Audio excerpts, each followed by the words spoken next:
दोस्तों, आज इस वीडियो में मैं आप लोगों को पावर सिस्टम के बारे में बताऊंगा। जब आप कोई भी इलेक्ट्रिकल का इंटरव्यू दीजिएगा तो देखिएगा आपसे ज़रूर पूछा है कि जो कंपनी में आप ड्यूटी करते हैं तो कंपनी में आपका पावर किस तरह से काम करता है। तो एक छोटा सा क्वेश्चन का आंसर काफ़ी बड़ा रहता है, लेकिन किस तरह से आपको समझाना है वो जानना बहुत ज़रूरी है। जिस तरह से आज इस वीडियो में मैं आप लोगों को स्टेप बाय स्टेप बहुत आसान तरीक़े से समझाऊंगा। कोई भी इलेक्ट्रिकल का इंटरव्यू दीजिएगा तो आप खुद भी बहुत आसान तरीक़े से समझा सकते हैं।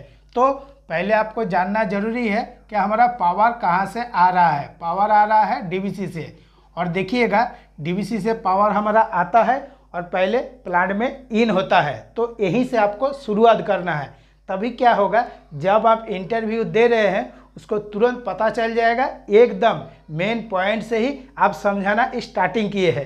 तो इस जगह में हम लोगों को एक 33 के भी सप्लाई रहता है या आपका 11 के भी सप्लाई रहता है। एक आपका डीवीसी का पावर होता है या आपका डीपीएल का होता है, और कोई कोई जगह में दूसरा पावर भी होता है। जहाँ से आपका पावर आ रहा है उसी को हम लोग मान के चलते हैं। तो हमारा डीवीसी से पावर आ रहा है 33 के भी या 11 के भी। जैसे ही आपका प्लांट के अंदर में पावर इन होगा तो पहले आपका क्या लगा हुआ रहता है, एल ए लगा हुआ रहता है। एल ए का मतलब होता है लाइटिंग अरेस्टर। अभी जिस तरह से दोस्तों मैं लिख के समझा रहा हूँ, अब लिख के भी समझा सकते हैं, और नहीं तो आपको एक सिंबल दे के समझाना पड़ेगा। तब क्या होगा, जिसको आप समझा रहे हैं उसको क्लीन समझ पे भी आएगा और आपको ज़्यादा क्वेश्चन नहीं पूछेगा। पहले ही जो आपसे पूछ दिया है कि प्लांट का पावर सिस्टम किस तरह से काम करता है। अभी इसके बाद हमारा आ जाता है, देखिएगा आइसोलेटर। ठीक है, आइसोलेटर किस लिए रहता है वो भी आपको जानना जरूरी है कि डीवीसी का जो आइसोलेटर रहता है, जब आप इलेक्ट्रिकल का बिल नहीं दीजिएगा तो देखिएगा डीवीसी वाला आता है और आइसोलेटर को ओपन कर देता है। ओपन करने के बाद ताला मार देता है, ताला मार के चला जाता है, और साथ में एक नोटिस भी दे देता है कि बोलता है कि आप इलेक्ट्रिकल का बिल जमा करिए, उसके बाद आपको पावर मिल जाएगा। तो जो हम लोगों को आइसोलेटर रहता है तो आइसोलेटर का सिंबल आपको इस टाइप का बनाना है। इस टाइप का किस लिए, कोई कोई जगह में देखिएगा जो आपका आइसोलेटर रहता है इसको हम लोग एक झटका मार के लगाते हैं, नहीं तो घुमा घुमा के क्लोज करते हैं या ओपन करते हैं। तो ये जो सिस्टम है इसके बारे में आपको स्टेप बाय स्टेप नॉलेज बनाना है। तब क्या होगा, कभी भी कुछ डाउट नहीं रहेगा, सारा डाउट आपका क्लियर हो जाएगा। अभी आइसोलेटर में पावर आया, आइसोलेटर में पावर आने के बाद देखिएगा सीधा हमारा आ जाता है किस में पावर, एक पीटी लगा हुआ रहता है। ठीक है, और इसके बाद आपका एक सीटी लगा हुआ रहता है। तो पीटी का सिंबल आपको इस टाइप का बनाना है, और सीटी जो लगा हुआ रहता है सीटी के लिए आपको इस टाइप का सिंबल बनाना है। तो अभी आपसे अगर पूछेगा कि इस जगह में हमारा पीटी कितना का लगा हुआ रहता है, तो जिस हिसाब से आपका प्लांट का लोड रहता है उस हिसाब से ही कैलकुलेशन करके लगाया जाता है। कोई कोई जगह में देखिएगा 400/5 का लगा हुआ रहता है, कोई कोई जगह में आप जो सीटी लगा हुआ रहता है ये आपका 300/5 का रहता है, और भी बहुत टाइप का होता है। मैं स्टेप बाय स्टेप आप लोगों को बताऊंगा। तो हमारा पीटी में आया, उसके बाद आपका सीटी में आया। सीटी में आने के बाद इस जगह में आपका क्या रहता है, एक आपका वीसीपी रहता है। ठीक है, और यह हमारा कौन सा वीसीपी रहता है, यह हमारा आउटडोर वाला वीसीपी रहता है। ठीक है, और इससे पहले भी मैं आप लोगों को आउटडोर का वीसीपी और इनडोर का वीसीपी के ऊपर भी एक वीडियो बना के ऑलरेडी समझाया हो। उस वीडियो को देखे नहीं है तो देख लीजिएगा। तो आउटडोर वाला वीसीपी में आया, आउटडोर वाला वीसीपी में आने के बाद फिर आपका एक आइसोलेटर लगा हुआ रहता है। अभी ये जो आइसोलेटर है ये हम लोगों को पता किस तरह से चलता है, देखिएगा जब हम लोगों को कंपनी के अंदर में कुछ फॉल्ट आता है इनकमर में, जिसको हम लोग इनकमिंग सप्लाई बोलते हैं, या इनकमर का वीसीपी जो इनडोर का वीसीपी रहता है, इनडोर का वीसीपी में आपका पीटी या सीटी में कुछ फॉल्ट आता है। किस टाइप का फॉल्ट आता है, कभी कभी आपका सीटी फट जाता है या आपका पीटी फट जाता है। उस टाइम हम लोग क्या करते हैं, ये जो आइसोलेटर है सब स्टेशन के अंदर में तो सब स्टेशन का अंदर में आइसोलेटर को क्या करते हैं, हम लोग ओपन करते हैं और ओपन करने के बाद हम लोग काम करते हैं किस में, इनडोर का जो वीसीपी रहता है, इनडोर का वीसीपी में, या कोई कोई जगह में देखिएगा हम लोग आउटडोर वाला वीसीपी भी बंद कर देते हैं। कब बंद करते हैं, जो आपका ये आइसोलेटर लगा हुआ रहता है तो इसमें जो आपका कॉन्टैक्ट किट लगा हुआ रहता है, इसमें कभी कभी आपका स्पार्किंग होता है, और जब आप ये आइसोलेटर को क्लोज करिएगा, देखिएगा 33 के भी जो सप्लाई रहता है, 33 के भी सप्लाई में ही हम लोग क्लोज करते हैं, इसीलिए क्या होता है, थोड़ा थोड़ा स्पार्किंग आता है। तो ये हमारा आइसोलेटर क्लोज करेंगे, क्लोज करने के बाद हमारा किस में आएगा, हमारा वीसीपी में आएगा, और ये हमारा वीसीपी कौन सा है, ये इनकमर वाला वीसीपी है, ठीक है। और ये जो इनकमर वाला वीसीपी है इसी को हम लोग इनडोर वीसीपी बोलते हैं। अभी इनडोर वीसीपी के बाद हमारा सीधा आ जाएगा पावर आगे में। अभी आपको ये जानना जरूरी है कि पावर हमारा किस तरह से काम कर रहा है। जिस तरह से मैं आप लोगों को स्टेप बाय स्टेप बना के समझा रहा हूँ, आपको भी ये सब बना के समझाना है, तभी क्या होगा, जो आप इलेक्ट्रिकल का इंटरव्यू दे रहे हैं, आगे जो आपका इंटरव्यू ले रहा है उसको क्या होगा, क्लीन समझ में आएगा। अभी ये जो वीसीपी है, ये इनकमर का वीसीपी आने से पहले ये जो आपका आइसोलेटर है, इस जगह में आपका थोड़ा सा चेंज हो जाता है।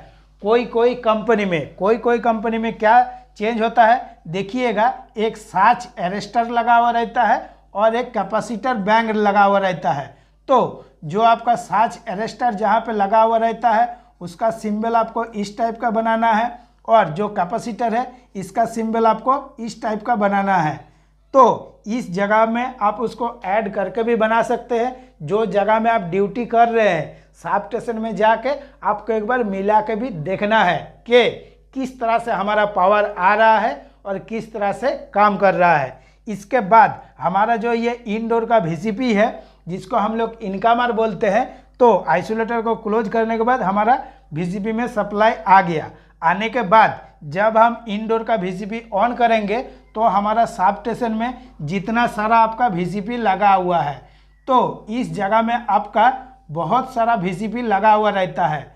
और वीसीपी में जब तक आप इनकमर का इनडोर का वीसीपी ऑन नहीं कीजिएगा तो कोई भी वीसीपी में आपका इनकमिंग सप्लाई नहीं पहुंचेगा। अभी कंपनी का अंदर में क्या क्या वीसीपी रहता है, ज़्यादातर देखिएगा इंडक्शन फर्नेस का वीसीपी रहता है, क्योंकि मैं आप लोगों को इंडक्शन फर्नेस का एकदम फर्नेस तक का किस तरह से पावर काम करता है वही मैं आप लोगों को एकदम क्लीन समझाने वाला हूँ। और जितना आसान तरीक़े से समझाऊँगा कोई भी यूट्यूब चैनल में आपको नहीं मिलेगा।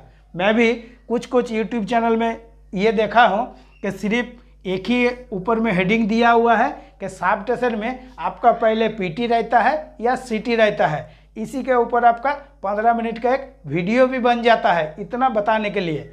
और हम इतना सारा बताएंगे तो हमको तो थोड़ा सा टाइम लगेगा ही। तो ये हमारा क्या हो गया, ये हमारा टोटली इंडोर वाला वीसीपी हो गया। तो इस जगह में हमारा इंडक्शन फर्नेस का हो गया, एक एलआरएफ का हो गया, एक आपका ईएफ का हो गया, ये मतलब होता है इलेक्ट्रिक आरसी फर्नेस, ठीक है। इसके बाद हमारा रोलिंग मिल का हो गया, उसके बाद फेरो का हो गया। मतलब जितना सारा आपका वीसीपी लगा हुआ है टोटल आपका इंडोर वीसीपी सब स्टेशन में आपको मिलेगा, ठीक है। और कोई कोई जगह में 10 वीसीपी रहता है, कोई कोई जगह में 9 गो रहता है, कोई कोई जगह में 15-15 वीसीपी रहता है, लेकिन सबका इनकमर जो है एक ही रहता है। एक को ऑन करिएगा तो जितना सारा वीसीपी है सब में आपका इनकमिंग सप्लाई पहुंच जाएगा। अभी जिस हिसाब से आपका ज़रूरत है उस हिसाब से आपको ऑन करना है। तो पहले हम इनकमर का वीसीपी ऑन किए, इसके बाद जो हमारा इंडक्शन वाला वीसीपी है इसको ऑन करेंगे, तभी क्या होगा, हमारा सप्लाई आगे आएगा। तो इस जगह में हमारा कहाँ पे सप्लाई आएगा वो भी जानना जरूरी है।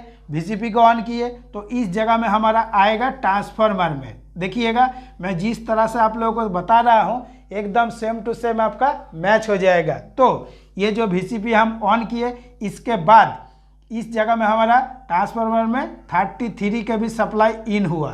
तो ये जो आपका ट्रांसफार्मर है, ये ट्रांसफार्मर हमारा कौन सा यूज होता है, ये हमारा स्टेप डाउन ट्रांसफार्मर है, क्योंकि जो हमारा ट्रांसफार्मर है, इसका प्राइमरी साइड में हम 33 के भी सप्लाई दे रहे हैं और आउटपुट में इस जगह में आपका 575 वोल्ट एसी आउट होता है और कोई कोई जगह में आपका 800 वोल्ट भी एसी आउट होता है। जैसे अलग अलग कंपनी का पैनल है, देखिएगा मेगाथर्म, इलेक्ट्रोथर्म या इंडक्टोथर्म, अलग अलग पैनल में अलग अलग टाइप का देखने के लिए मिल जाएगा। लेकिन अभी के डेट में जो इंडक्टोथर्म का आपका 4 कन्वर्टर वाला पैनल आ रहा है, इसमें आपको 575 वोल्ट देखने के लिए मिलेगा, या इलेक्ट्रोथर्म का जो डी फोर्स वाला पैनल आ रहा है उस पर भी देखने के लिए मिलेगा, और मेगाथर्म में 800 वोल्ट वाला भी देखने के लिए मिलेगा, और इलेक्ट्रोथर्म में जो पुराना वाला पैनल है उस पर भी आपको देखने के लिए मिलेगा। तो हमारा ट्रांसफार्मर में आया, फिर ट्रांसफार्मर से हमारा सप्लाई आउट होगा। आउट होने के बाद किस में आएगा, सीधा आपका इस जगह में आ जाएगा कॉन्वर्टर में।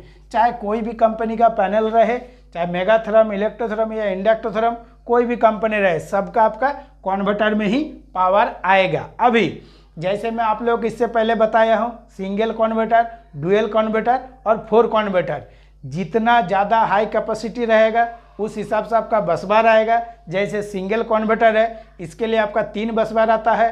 अब डुअल कन्वर्टर है, इसके लिए 6 बस बार आता है, और जो आपका 4 कन्वर्टर है इसमें आपका 12 गो बस बार आता है।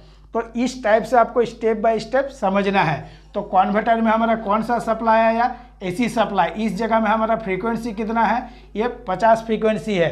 तो कोई भी फ्रीक्वेंसी का अगर हमको चेंज करना है तो पहले क्या करना पड़ेगा, फ्रीक्वेंसी को आपको 0 करना पड़ेगा। जब तक फ्रीक्वेंसी 0 नहीं होगा तब तक आप फ्रीक्वेंसी को चेंज नहीं कर पाइएगा।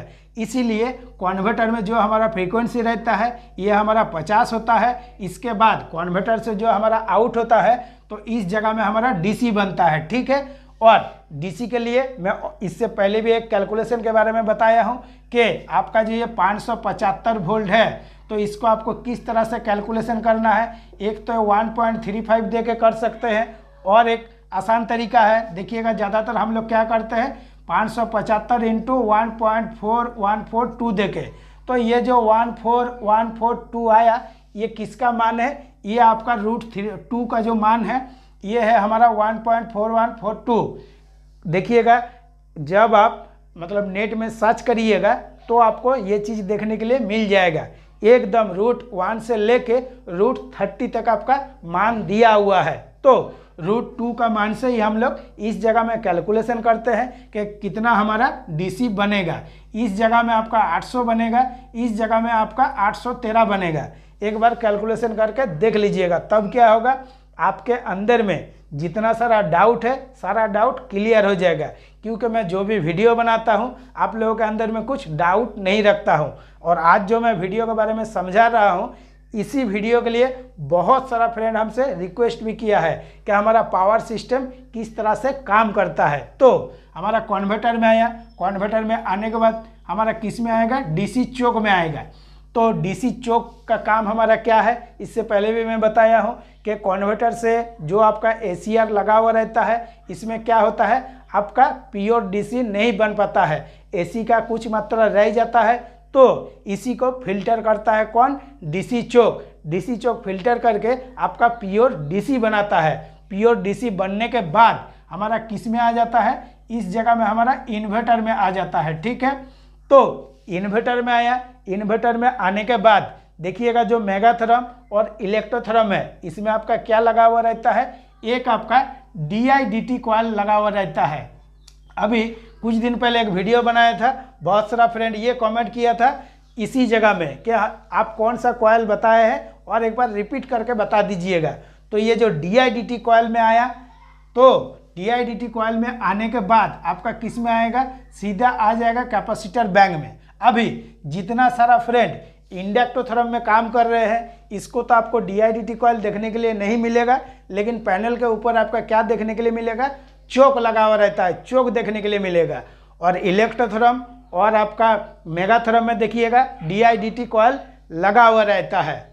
DIDT कॉइल में आपका आया, DIDT कॉइल के बाद आपका कैपेसिटर में आ गया, और कैपेसिटर में आने के बाद जब आप एकदम देखिएगा कोई भी कंपनी में ड्यूटी कर रहे हैं तो एकदम जहाँ पे आपका मेगाथर्म और आपका इलेक्ट्रोथर्म का पैनल लगा हुआ है तो इन्वर्टर से जो आपका बस बार आउट होकर आ रहा है पैनल में से, देखिएगा 2 बस बार आ रहा है, दोनों बस बार DIDT कॉइल में आ रहा है। कॉइल में आने के बाद फिर सीधा आपका किस में आ रहा है, कैपेसिटर बैंक में आ रहा है। और कैपेसिटर बैंक में आने के बाद आपका सीधा आ जाता है फर्नेस में। ठीक है, अभी फर्नेस में तो पावर आपका आ गया। आने के बाद देखिएगा बहुत सा फ्रेंड ये भी कमेंट किया है कि हमारा फर्नेस जो रहता है इसमें आपका कौन सा करंट रहता है।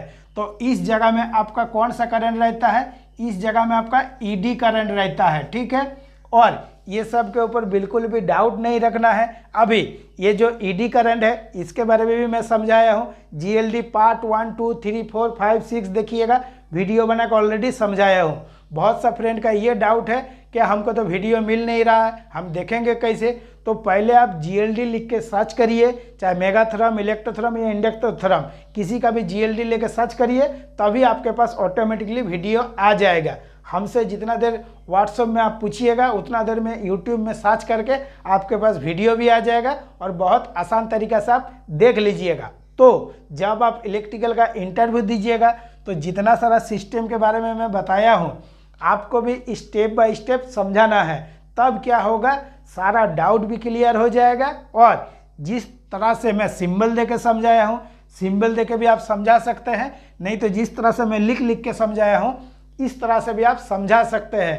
तभी क्या होगा, जो आपका इंटरव्यू ले रहा है उसको क्या होगा, पूरा क्लीन समझ में आएगा। और जब तक ये सिस्टम आप बना के नहीं समझाइएगा, मुंह का बात से कभी भी समझ में नहीं आएगा। जैसे कुछ चीज़ मेन इंपॉर्टेंट क्या, मैं इस जगह में आपका सार्ज अरेस्टर के बारे में बताया, कैपेसिटर के बारे में बताया। कोई जगह में जितना सारा फ्रेंड हमारा LRF और EM में ड्यूटी कर रहे हैं, तो इस जगह में हमारा और एक सर्किट काम करता है, RC सर्किट। तो RC सर्किट जहाँ पे आपका काम करेगा, ज़्यादातर देखिएगा LRF और EM में देखने के लिए आपको 100% मिलेगा ही मिलेगा, क्योंकि मैं भी LRF और EM में काम किया हूँ ऑलरेडी। काम करने के बाद मैं आप लोगों को बता रहा हूँ, और जिस हिसाब से मैं समझाया हूँ मैं एकदम गारंटी देता हूँ कि कोई भी यूट्यूब चैनल में इस टाइप से आपको समझाने वाला नहीं मिलेगा। दोस्तों आज के वीडियो के लिए इतना ही। अगर वीडियो में कुछ डाउट है तो हमसे कमेंट करके ज़रूर पूछिएगा। और आज के वीडियो के लिए इतना ही। वीडियो अच्छा है तो लाइक शेयर कमेंट जरूर कीजिएगा, क्योंकि मैं इसी टाइप का कंटेंट बनाता रहता हूं और जितना हो सके मैं आप लोगों का हेल्प करता हूं। नमस्कार, जय हिंद।